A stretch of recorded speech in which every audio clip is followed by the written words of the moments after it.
Welcome back everyone. नमस्ते सभी को।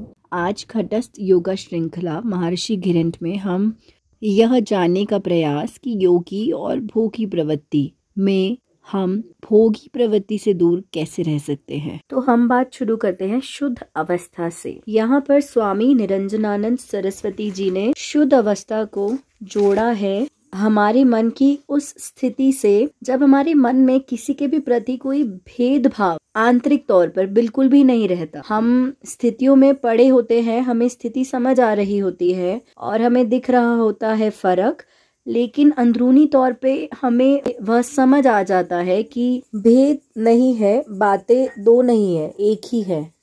स्पीशीज दो नहीं है, जातियां दो नहीं है, अपना या पराये का भेद नहीं है, मेरा मन और उसका मन यह भेद नहीं है, वह ऐसा है मैं ऐसा हूँ यह भेद नहीं। अन्य जितने भी भेद हमारे मन की स्थिति बनाती है वह भेद शुद्ध अवस्था में डाइल्यूट हो जाते हैं, खत्म हो जाते हैं, निराकरण हो जाते हैं। यहाँ पर नोटिस करने लायक बात यह है कि जो हमारे मन की स्थिति भेद उत्पन्न करती है वह डाइल्यूट होते हैं, वह निराकरण होते हैं। जो वास्तविकता है, जो वास्तविक तौर पर हो रहा है वह डाइल्यूट नहीं होगा, उसका सामना हमें करना ही होता है।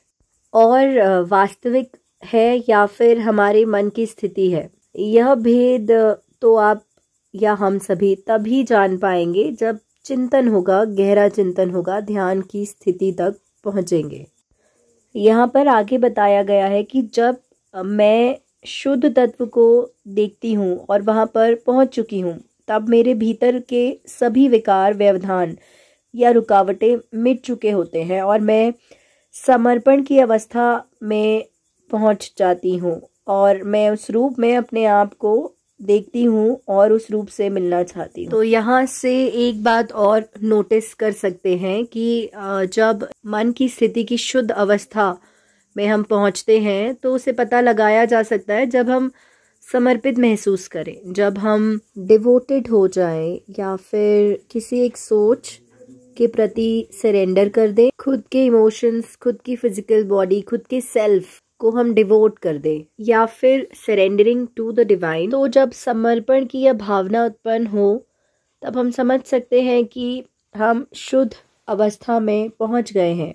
अब बात करते हैं सहस्त्रार सेंटर की। यह एक ऐसा सेंटर या केंद्र कह सकते हैं जहां पर सूर्य, चंद्रमा और पृथ्वी तत्व को एक त्रिकोणे में जोड़ा जाता है और इस त्रिकोण को शक्ति तत्व माना जाता है और माना जाता है कि इस त्रिकोण में नाद और बिंदु रूपी हंसों का जोड़ा है और वहाँ गुरु श्वेत वस्त्र धारण किए, श्वेत माला पहने बैठे हैं और वह शुद्धता, पवित्रता और प्रकाश को दर्शाते हैं।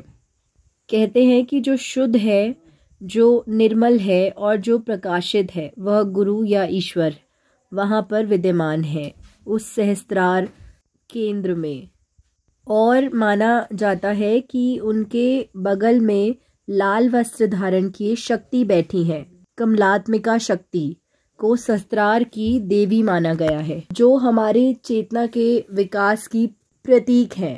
इस तरीके से नाद, बिंदु और विकास की शक्ति एक साथ त्रिकोण में बैठी है। इस प्रकार के ध्यान अभ्यास को स्थूल सहस्त्रार ध्यान कहते हैं। स्थूल ध्यान करने के दो तरीकों की चर्चाएं हमने की हैं। उन दोनों ही तरीकों का संबंध मन और उसकी तरह तरह की अवस्थाओं से है। ध्यान का अभ्यास आंतरिक शांति और ऊंचे अनुभवों को प्राप्त करने के लिए नहीं किया जाता, यह तो इसका रिजल्ट होता है। ध्यान का अभ्यास किया जाता है स्वयं, मतलब खुद को देखने और समझने के लिए। यह अपने आप में एक विज्ञान है, मनोविज्ञान या आत्मविज्ञान है।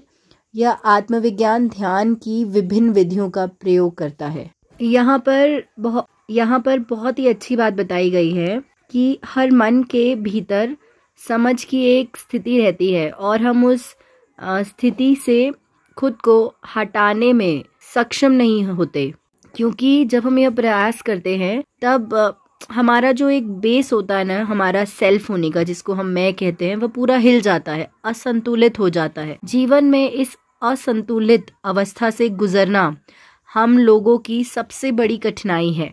अगर ऐसा ना हो तो हम व्यक्ति कुछ भी कर सकते हैं, कोई भी काम कर सकते हैं। संपत्ति, पैसा, शरीर में कोई रोग हो तो उसको निराकरण के लिए प्रयत्न कर सकते हैं, लेकिन हमारा प्रेरणा केंद्र या इच्छा केंद्र है मन। अगर यह मन का बेस ही हिल जाएगा तो हम सहारा नहीं ढूंढ पाते और दूसरों से वह सहारा या सपोर्ट मिल भी नहीं पाता। यह कॉमन स्टेट है समाज की, जिसके कारण हम मनुष्य अपने जीवन, परिवार और समाज में अनेक प्रकार की प्रॉब्लम्स, समस्याओं का सामना करते हैं। और यही हमारी अशांति का मेन रीज़न भी है कि हम अपना जो स्थिति है, हमारी जो समझ है, उस अवस्था स्थिति से हम खुद को हटा नहीं पाते। चाहे हमारी परिस्थिति कुछ भी डिमांड कर रही हो, हमारी परिस्थिति हमसे हमारी सोच को पलटने के लिए कह रही है, पर तब भी हम अपनी मन की स्थिति पर खड़े रहते हैं और उसी वजह से कई प्रकार की समस्याओं का हमें सामना करना पड़ता है और वही अशांति का भी मेन वजह होती है। लेकिन जब विवेक शक्ति जागृत होती है और हम मनुष्य निष्पक्ष भाव से अपने जीवन के सभी लेवल्स को देख सकते हैं और अपनी कमियों को पहचान सकते हैं, तब हमारे जीवन में किसी भी तरह की समस्या नहीं हो सकती। वही समस्या होगी, और अगर समस्या होगी भी तो उसका समाधान ज़रूर होगा, क्योंकि जो असल वाली समस्याएं होती हैं ना, उनका समाधान मिल जाता है। और जो समस्याएं बनाई हुई मानसिक स्थितियों की वजह से उत्पन्न होती हैं, वह तभी जाएंगी जब हम अपने भीतर समझ की स्थिति जो रहती है, उस अवस्था को स्वीकार कर छोड़ पाएंगे। उस स्थिति या सोच पर अडिग ना रहते हुए परिस्थिति जो डिमांड कर रही है वैसा व्यवहार या आचरण अपना ला पाएंगे या अपना पाएंगे। और यहाँ पर जिस जिस चीज़ की चर्चा हुई है, चाहे वह अनाहत में ध्यान के समय हो या सहस्त्रार में ध्यान के समय कैसे ध्यान करना है, सब उस ध्यान में प्राप्त अनुभवों की चर्चाएं हैं। यह नहीं बताया गया है कि इस अनुभव को प्राप्त करने के पहले किस अवस्था में गुजरना पड़ेगा।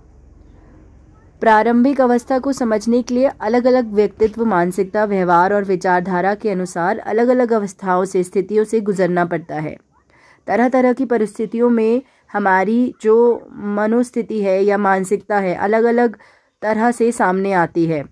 महर्षि घिरंड ने ध्यान की स्थिति का नहीं, पर परिणाम का, ध्यान करने पर जो रिजल्ट, परिणाम, फाइनल रिजल्ट, उसका वर्णन किया है, उसको एक्सप्लेन किया है और अंतिम लक्ष्य की चर्चा की है। प्रोसेस की नहीं, प्रक्रिया की नहीं।